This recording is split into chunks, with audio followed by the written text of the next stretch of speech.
Hello bachon, let's see the question, and the question says that calculate the energy emitted by the sun in 1 second. Okay.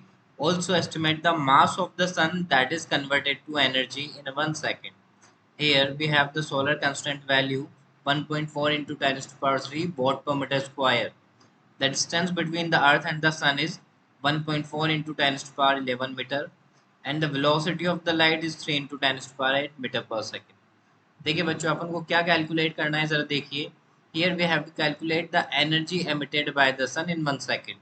ठीक है, जो सन से energy emit हो रहा है उसको हम 1 सेकेंड में कितना होगा वो हमें कैलकुलेट करना है। इसके साथ साथ हमें क्या कैलकुलेट करना है, सन का मास भी हमें कैलकुलेट करना है। ठीक है, जो कि एनर्जी में 1 सेकेंड में कन्वर्ट होता है। सोलर कॉन्स्टेंट, ओके, अर्थ और सन के बीच का डिस्टेंस और वेलोसिटी हमें क्वेश्चन में गिवन है।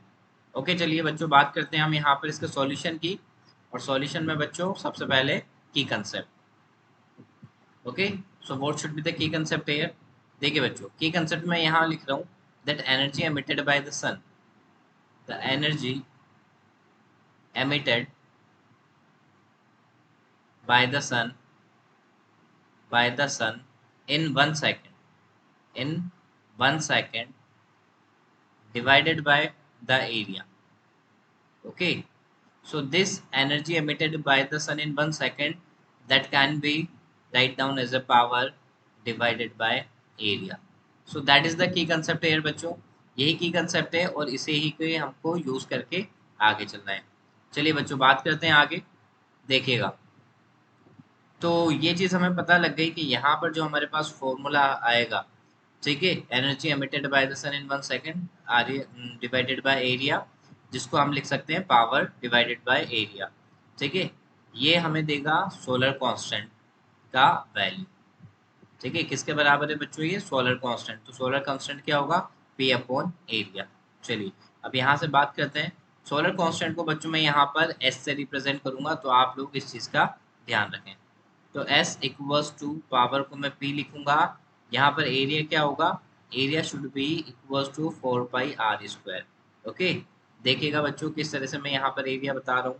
ये देखिए, ठीक है, ये हमारे पास क्या है, दैट इज सन। ये मैंने बना दिया बच्चों यहाँ पर एक सन। ओके, मैं लिख देता हूँ इसके अंदर दैट इज द सन। और सन से कितना आर डिस्टेंस पर, इसके सेंटर से मैंने ये लिया आर डिस्टेंस, और आर डिस्टेंस के बाद मैंने यहाँ पर बना दिया बच्चों एक छोटा सा अर्थ। ओके, ये जो है हमारे पास ये क्या है, अर्थ। अब आपको पता है कि अगर मैं इस तरह से पूरा एक रिवॉल्व बना लूंगा इस तरह से, तो ये आर रेडियस का एक ऑर्बिट इस तरह से आप मान सकते हैं यहाँ पर। सो बच्चों यहाँ पर जो एरिया होगा that must be equals to 4 pi r square, जैसा भी अपन ने यहाँ पर लिखा है। चलिए, अगर मैं यहाँ से P का वैल्यू फाइंड आउट करूँ, so P equals to S into 4 pi r square. ठीक है, सोलर कांस्टेंट का वैल्यू देखो बच्चों आपको गिवन है 1.4 इंटू 10⁻³ तो ये राइट डाउन करते हैं हम यहाँ पर 1.4 इंटू 10⁻³ मल्टीप्लाइड बाय 4 पाई। देखिए रेडियस यहाँ पर कितना दे रखा है, the distance between earth and the sun, तो ये सन और ये है हमारे पास अर्थ। तो इन दोनों के बीच का डिस्टेंस आपका कितना है बच्चों, 1.5 इंटू 10⁻11। तो मैं यहाँ लिख सकता हूँ 1.5 इंटू 10⁻11 का स्क्वायर। डन।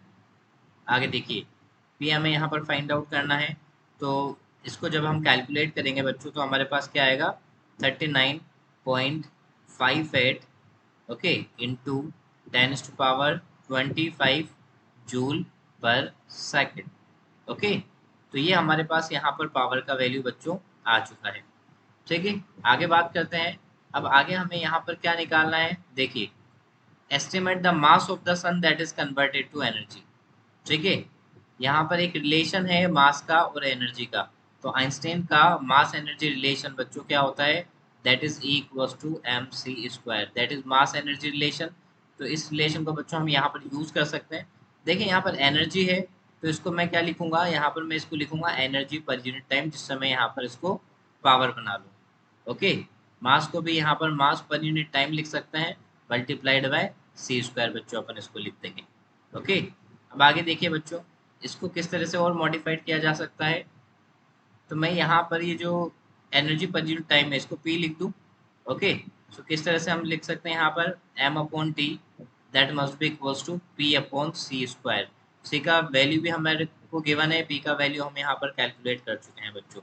तो कितना वैल्यू आएगा ज़रा हमारे पास यहाँ पर m अपॉन टी का, तो m अपॉन टी का वैल्यू हमारे पास क्या आएगा, देखिए बच्चों वैल्यूज पुट डाउन कीजिए। सबसे पहले यहाँ पर आप p का p अपॉन सी स्क्वायर के इक्वल है ये, तो p का वैल्यू हमारे पास कितना है 39.58 इंटू 10⁻25 डिवाइडेड बाय c का वैल्यू 3 इंटू 10⁻8 का होल स्क्वायर। ठीक है, जब इसको आप सॉल्व करेंगे तो बच्चों आपके पास यहाँ पर क्या आ जाएगा, that must be equal to 4.39 into 10⁻9 kilogram per second. ठीक है बच्चों, तो यहाँ पर अब अपन को p का वैल्यू भी पता है। ठीक है, तो देखिए p का वैल्यू भी हमारे पास आ गया पावर का, और यहाँ पर जो मास है पर यूनिट टाइम वो भी हमारे पास आ गया। तो हमारे पास जो दोनों आंसर है बच्चों वो आ चुके हैं। Here we have another answer, और पहला जो आंसर था हमारे पास p का, वो आंसर भी हमारे पास आ चुका है। तो बच्चों यही दोनों आंसर हमें यहाँ पर कैलकुलेट करने थे। ओके, जो हमने यहाँ पर कैलकुलेट कर दी है। Okay, I hope you understood it well बच्चों। Best of luck and thank you so much.